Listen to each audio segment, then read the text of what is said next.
Back in the day, before it was even a national organization, it was founded and pretty much centered in New York. There was one chapter in Chicago, and AIGA had the best exhibits.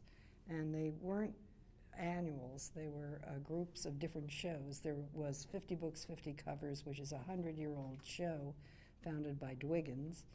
And then I was interested in AIGA because every 3 years they'd have a show on record covers, and I was a record cover designer, so that I would enter my covers in the shows, and that's how people found out who I was. And it was very important in terms of my work and the people I met.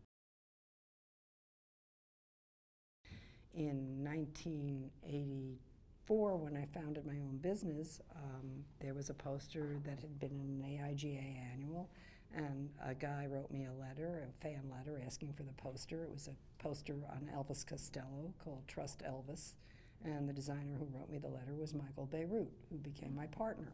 And so that these are things that happen all because of AIGA.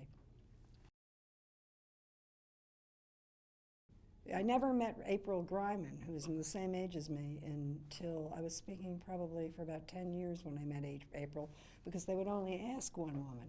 And they would say, they'd call me up and they'd say, can you be on our panel? It's really hard to find a woman designer. And that was every invitation. And April was getting the same invitations. They did their one call, they were done. That was it. So I think I met her in 1989, after years of both of us being speaking, at the same time. That's the way the profession was then.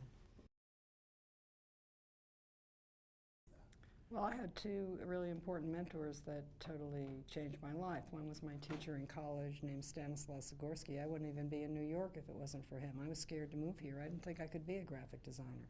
He persuaded me to do it. And the other was my husband, who was very encouraging to me when I was young, and he taught me how to see. And he also taught me how to work, because he was continually working, so that they had huge impact. The networking, quote-unquote, thing is actually a bad way to talk about actually making friendships. Because what happens is you meet your peers, and your peers become your friends, and they also become your supporters and your recommenders.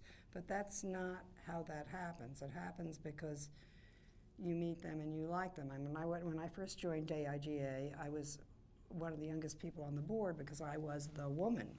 So I joined a board when we made it turn national. It was still the local board, and on that board was Woody Pirtle, who later is the person who invited me to join Pentagram, Michael Vanderbilt, who is a lifelong friend now, and a million of other designers. Massimo Vignelli was on the board, Colin Forbes was on the board. There were people who were completely instrumental in my career. Without it being designed, they were people I knew, because I met them through AIGA. Now, I didn't join it saying, oh, I'm going to join AIGA and meet all these people. I did it because I like competing, and I like the competitions, and that I like going to the openings of the competitions, and I like the other people who I was competing with, because they were interesting to me, and that's how you build your community, and that's what AIGA is. It isn't just that you join it and you're going to network. You're doing it because